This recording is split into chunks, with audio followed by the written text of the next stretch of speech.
بسم اللہ الرحمن الرحیم۔ محترم ناظرین السلام علیکم۔ ایک دن ابو جہل اور ولید بن مغیرہ نے مشورہ کیا کہ نبی کریم صلی اللہ علیہ وآلہ وسلم کو مسجد الحرام میں قتل کر دیا جائے، اور طے یہ پایا کہ رسول خدا جب مسجد نبوی میں آ کر نماز پڑھیں گے تو ولید ان پر حملہ کر کے ان کا کام تمام کر دے گا۔ نماز کا وقت ہوا۔ رسول خدا صلی اللہ علیہ وآلہ وسلم حسب معمول نماز پڑھنے کے لیے مسجد الحرام میں داخل ہوئے۔ آپ نے نماز شروع کی تو ابو جہل نے ولید بن مغیرہ سے کہا کہ اٹھو اور پروگرام کے مطابق محمد کو قتل کر دو، نعوذ باللہ۔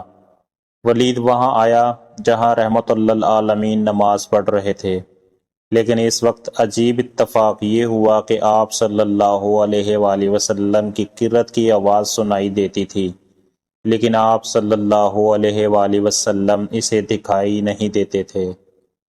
وہ حیران ہو کر ابو جہل کے پاس آیا اور کہا کہ مجھے محمد کی آواز تو سنائی دیتی تھی مگر وہ خود دکھائی نہیں دیتے تھے۔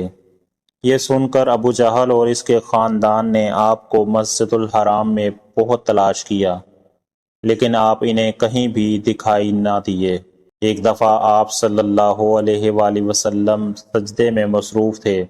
ابو جہل نے ایک پتھر اٹھایا اور چاہا کہ آپ صلی اللہ علیہ وآلہ وسلم کے سر پر دے مارے، لیکن قدرت خدا سے وہ پتھر ابو جہل کے ہاتھ پر چپک گیا۔ ابو جہل نے اسے الگ کرنے کی بڑی کوشش کی مگر ناکام ہوا۔ جب آپ نماز سے فارغ ہوئے تو ابو جہل آپ کے پاس آیا اور کہا، خدا کے واسطے اس پتھر کو میرے ہاتھ سے الگ کرو۔ نبی کریم صلی اللہ علیہ وآلہ وسلم نے اللہ سے دعا کی اور وہ پتھر اس کے ہاتھ سے الگ ہو گیا۔ کچھ عرصہ گزرنے کے بعد ابو جہل نے ایک بار پھر نبی کریم صلی اللہ علیہ وآلہ وسلم کو قتل کرنے کا ارادہ کر لیا۔ اس نے چاہا کہ نماز کی حالت سجدہ میں نبی کریم صلی اللہ علیہ وآلہ وسلم کے سر پر ایک بھاری پتھر لا کر گرا دیا جائے، لیکن جیسے ہی اس نے ایسی حرکت کرنے کی کوشش کی تو وہ کانپتا ہوا پیچھے ہٹ گیا۔ لوگوں نے ابو جہل سے اس کی وجہ پوچھی تو اس نے کہا، جیسے ہی میں نبی کریم صلی اللہ علیہ وآلہ وسلم پر پتھر مارنے کا ارادہ کیا تو میں نے دیکھا ایک بہت بڑا سانڈ دوڑتا ہوا میری ہی طرف آ رہا تھا۔ میں اگر ذرا سا بھی آگے بڑھتا تو وہ مجھے مار ڈالتا۔ ایک دفعہ نصر بن حارث نے بھی آپ صلی اللہ علیہ وآلہ وسلم کو شہید کرنے کا ارادہ کیا، مگر جیسے ہی وہ آپ صلی اللہ علیہ وآلہ وسلم کے پاس گیا تو گھبراتا ہوا پیچھے ہٹ گیا۔ اس نے ابو جہل سے کہا کہ میں جیسے ہی قتل محمد کے لیے آگے بڑھا تو مجھے سیاہ رنگ کے دو بڑے سانپ دکھائی دیے جو کہ منہ کھولے ہوئے میری ہی طرف آ رہے تھے، اس لیے میں وہاں سے ڈر کے مارے بھاگ گیا۔ آپ صلی اللہ علیہ وآلہ وسلم کی بعثت کے ابتدائی دنوں کا واقعہ ہے کہ عرب میں ایک انسان رہتا تھا جو کہ بت پرست تھا۔ اس انسان میں ہر طرح کی برائیاں بدرجہ اولیٰ شامل تھیں۔ یہ نبی کریم صلی اللہ علیہ وآلہ وسلم کا بدترین دشمن تھا۔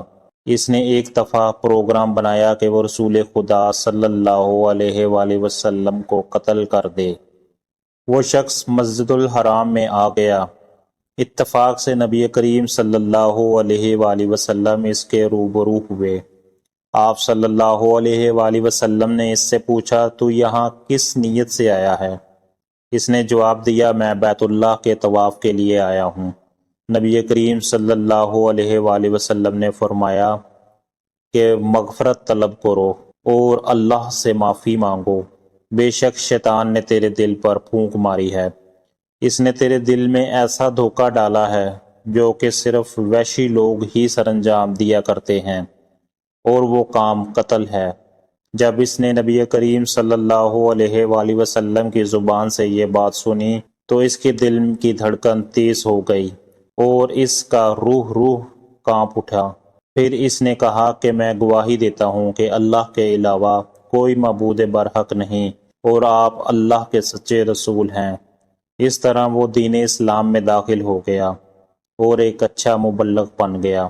ایک دفعہ نبی کریم صلی اللہ علیہ وآلہ وسلم کے دشمنوں نے فیصلہ کیا کہ وہ آپ کو ہر قیمت پر قتل کر کے ہی رہیں گے، لیکن اللہ عز و جل نے آپ سے وعدہ فرما رکھا تھا کہ وہ آپ کو آپ کے تمام دشمنوں سے محفوظ رکھے گا۔ اسی لیے آپ کے دشمنوں نے جتنے بھی آپ کے خلاف سازشیں کی وہ ہر سازش میں ناکام رہے۔